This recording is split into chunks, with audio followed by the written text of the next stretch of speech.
नमस्कार, मैं हूं श्वेता जया पांडे। हमारे स्पेशल में आपका स्वागत है। नरेंद्र मोदी आज राष्ट्रपति प्रणब मुखर्जी से मुलाकात करेंगे और फिर इसके बाद कयासों के बादल छंट जाएंगे, क्योंकि नरेंद्र मोदी आज सरकार बनाने का दावा पेश करने जा रहे हैं। उम्मीद जताई जा रही है कि इसी सप्ताह वो पीएम पद की शपथ भी ले लेंगे। बीजेपी के लिए ये घड़ी खुशी के उन पलों जैसी है मानो किसी पहाड़ की चोटी पर चढ़कर आसमां को छू लिया हो। और इसी कड़ी में मोदी एक और चढ़ाई पार करने वाले हैं, या यूं कहें इबारत लिखने की ओर कदम बढ़ाने वाले हैं।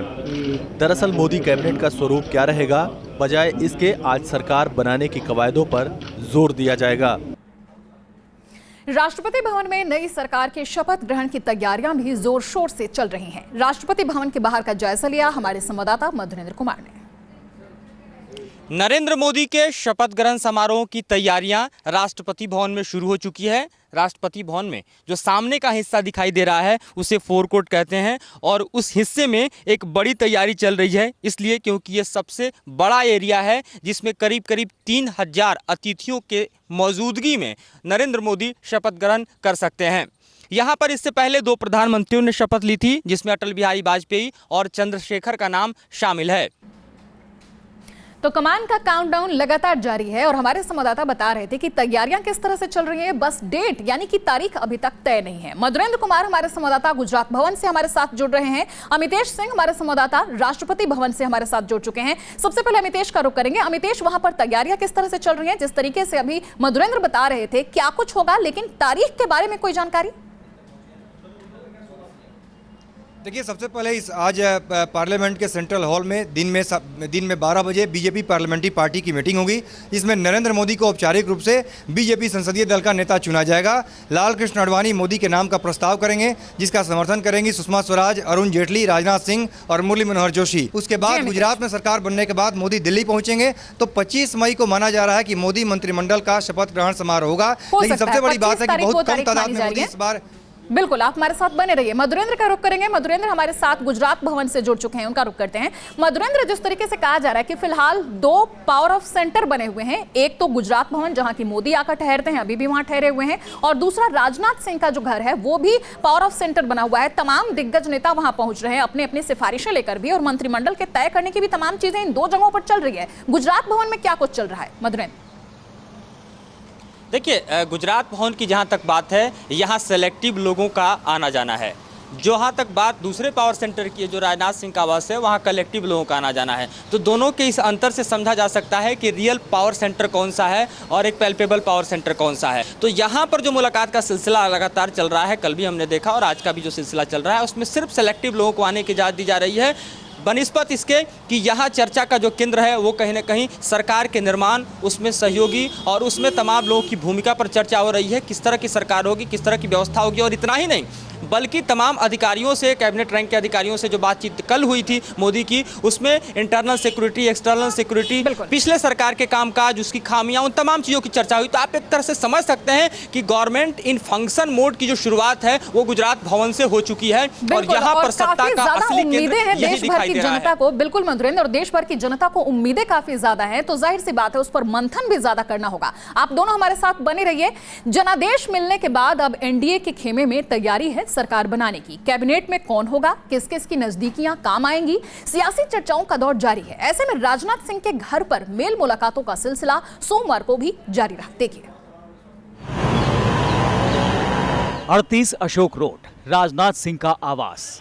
बदली सियासत में अब ये घर सत्ता के नए केंद्र के तौर पर उभर रहा है। ये राजनाथ का पराक्रम है कि कई दिग्गज इन दिनों इस घर की परिक्रमा कर रहे हैं। अरुण जेटली हो, सुषमा स्वराज, कल्याण सिंह, योगी आदित्यनाथ, हर्षवर्धन, कौन सा बड़ा नेता है जो राजनाथ से बिना मिले रह पाया है? कभी पार्टी में धुर विरोधी रही वसुंधरा राजे भी पहुंची। नई दोस्ती की आस में जगन मोहन भी आए। नए प्रधानमंत्री को अपनी नई कैबिनेट बनानी है। तो पहले इंतजार था कि कौन सी पार्टी बहुमत में आ रही है और अब इंतजार है कि जो मंत्रिमंडल होगा उसमें कौन कौन से चेहरे शामिल होंगे। हमारे संवाददाता अमितेश हमारे साथ बने हुए हैं, उनका रुख करते हैं। अमितेश, हम मंत्रिमंडल की बात कर रहे हैं कि राजनाथ सिंह भी काफी हद तक तय कर रहे हैं कि किसको किसको क्या पद मिल सकता है, मंत्रिमंडल में किसको ज्यादा शक्ति मिल सकती है। आज इसका कुछ दौर चलेगा, कौन कौन से लोग मुलाकात करने पहुंचेंगे और मंत्रिमंडल के नाम पर कुछ कयास, और जो कयास है वो कितने हद तक आगे बढ़ते हुए दिखाई दे रहे हैं कि किसको कौन सा मंत्रिमंडल मिले। देखिए, सबसे पहले मैं स्पष्ट कर देना चाहता हूं कि राजनाथ सिंह नहीं तय करेंगे कि मंत्रिमंडल में कौन शामिल होगा। तय करेंगे नरेंद्र मोदी। मोदी जो चाहेंगे वही होने वाला है। चाहे भले ही बीजेपी के तमाम नेता जो हैं, तमाम सांसद अपने लिए लॉबिंग करने के लिए राजनाथ सिंह के घर पर पहुंचें या फिर आरएसएस के दफ्तर दिल्ली में पहुंचें, लेकिन राजनाथ सिंह और आरएसएस के कहने से कुछ नहीं होने जा रहा है। चूंकि दोनों तरफ से एक तरह देखा जाए तो मोदी को जिस तरह से खुली छूट दे दी गई है और मोदी ही तय करेंगे कि उनके मंत्रिमंडल में कौन कौन से लोग शामिल होंगे। दूसरा सवाल आपने किया कि जिस तरह से कौन कौन से चेहरे शामिल हो सकते हैं, तो सबसे बड़ा सवाल यही है कि क्या पार्टी अध्यक्ष राजनाथ सिंह मोदी मंत्रिमंडल में शामिल होंगे कि नहीं होंगे। नरेंद्र मोदी मंत्रिमंडल की जहां तक बात है उसमें राजनाथ सिंह चाहते हैं कि नंबर 2 की उनकी भूमिका रहे और गृह मंत्रालय उनके पास रहे, तभी वो जो पार्टी अध्यक्ष का पद छोड़कर सरकार में शामिल होने के लिए सोच सकते हैं। जानते हैं जो बिल्कुल अमितेश, एक छोटा सा सवाल ये उठता है, आपने कहा कि खुली छूट आरएसएस और राजनाथ सिंह की तरफ से नरेंद्र मोदी को दी गई है कि मंत्रिमंडल में जिसे चाहे शामिल करें, जिसे चाहे न करें, किसको क्या पद देना है वो भी उनके ऊपर छोड़ दिया गया है। लेकिन राजनाथ सिंह की जहां तक हम बात कर रहे हैं, आरएसएस ने भी उनके लिए बहुत कुछ किया और राजनाथ सिंह तो एक सारथी की तरह लगातार इस पूरे चुनाव में आए हैं और जो बहुमत हासिल हुआ है, पार्टी के तमाम रूठे हुए नेताओं को मनाने की बात कहें या पार्टी को आगे ले जाने या रणनीति बनाने की बात करें, सब कुछ राजनाथ सिंह ने ही तय किया। तो अब क्या वो मंत्रिमंडल में कुछ अपनी भूमिका नहीं तय कर सकते हैं?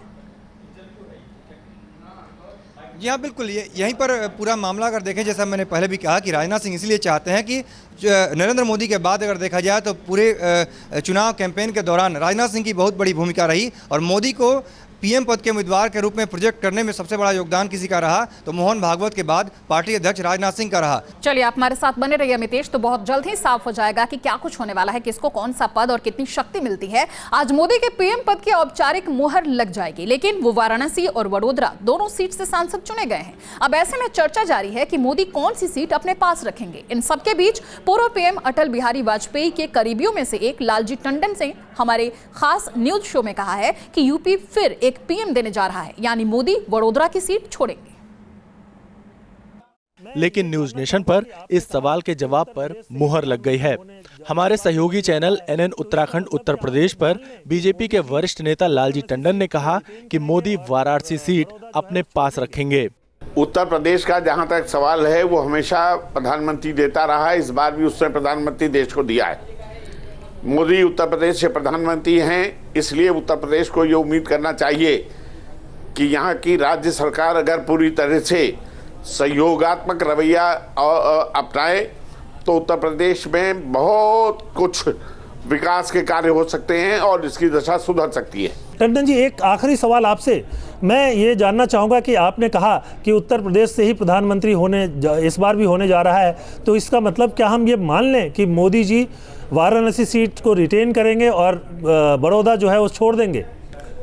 ये तो उन्होंने खुद कहा है कि हम वाराणसी में रहेंगे। हालांकि पार्टी ने अभी ये साफ नहीं किया है कि कौन सी सीट वो रिटेन करेंगे और कौन सी सीट वो छोड़ेंगे। एक बार फिर से हमारे संवाददाता मधुरेंद्र का रुख करते हैं, जो कि गुजरात भवन के बाहर लगातार बने हुए हैं, नजर रखे हुए हैं। मधुरेंद्र, आपसे जानना चाहेंगे कि क्या कुछ चल रहा है गुजरात भवन में, क्या इस बात को लेकर भी चर्चा चल रही है वडोदरा की सीट रखेंगे, बनारस की सीट रखेंगे, या पहले से ये तय हो चुका है? देखिए, यह पहले से तय है, औपचारिक ऐलान होना बाकी है। हम आपको याद दिलाएं कि वाराणसी में चुनाव होने के ठीक 2 दिन पहले राजनाथ सिंह ने जब प्रेस कॉन्फ्रेंस किया था, उस वक्त भी उन्होंने साफ संकेत दिए थे कि वाराणसी की सीट से ही नरेंद्र मोदी जो है वह सांसद बने रहेंगे और वडोदरा की सीट वो छोड़ देंगे। और इस पकड़ को बरकरार रखने के लिए साफ तौर पर कहीं ना कहीं मोदी को वाराणसी की यहाँ पकड़ बनाना ज्यादा जरूरी है। आप हमारे साथ बने रहिए। नरेंद्र मोदी से पहले उत्तर प्रदेश के अगर तमाम प्रधानमंत्रियों की बात करें तो प्रधानमंत्री बनने वाले नेताओं में कांग्रेस पार्टी से जवाहरलाल नेहरू सबसे पहले थे, देश के पहले प्रधानमंत्री। ये इलाहाबाद से थे, उत्तर प्रदेश से। अगर दूसरे प्रधानमंत्री की बात करें, लाल बहादुर शास्त्री, ये भी उत्तर प्रदेश से थे, इलाहाबाद से थे। और इलाहाबाद से ही उत्तर प्रदेश से इंदिरा गांधी थी, इन्होंने भी 3 कार्यकाल अपने किए। इसके बाद की बात करें तो पश्चिमी उत्तर प्रदेश से चौधरी चरण सिंह थे, लंबा कार्यकाल नहीं था लेकिन यूपी से ही थे। अगले पीएम यानी राजीव गांधी भी अपने 2 कार्यकाल में भी रहे। ये उत्तर प्रदेश से ही थे, इलाहाबाद से थे। इलाहाबाद से ही विश्वनाथ प्रताप सिंह उत्तर प्रदेश से थे, जनता दल से थे, ये कांग्रेस से नहीं थे। लेकिन ये तमाम पीएम यूपी से ही थे। चंद्रशेखर की बात करें तो ये बलिया से थे। इनका भी कार्यकाल 10 नवंबर 1990 से 21 जून 1991, छोटा कार्यकाल था लेकिन उत्तर प्रदेश से ही थे। लखनऊ से थे अटल बिहारी वाजपेयी, उत्तर प्रदेश से। और इस बार बनारस से हैं नरेंद्र मोदी। हालांकि कर्मस्थली के रूप में, उनकी नई कर्मस्थली के रूप में सामने आया है वाराणसी। गुजरात के मुख्यमंत्री रहते हुए वो चुनाव लड़े, लेकिन उत्तर प्रदेश को ही वो अपना कर्मस्थल बनाएंगे, इस तरीके से बातें सामने आ रही हैं। एक बार फिर से रुख करेंगे हमारे संवाददाता अमितेश का। अमितेश, जिस तरीके से चीजें चल रही हैं, हम तो ये बात कर रहे हैं कि बीजेपी के कौन कौन से दिग्गज होंगे जो कि मंत्रिमंडल में शामिल हो सकते हैं। अगर हम सहयोगियों की बात करें तो उनके लिए चांसेस कितने हैं?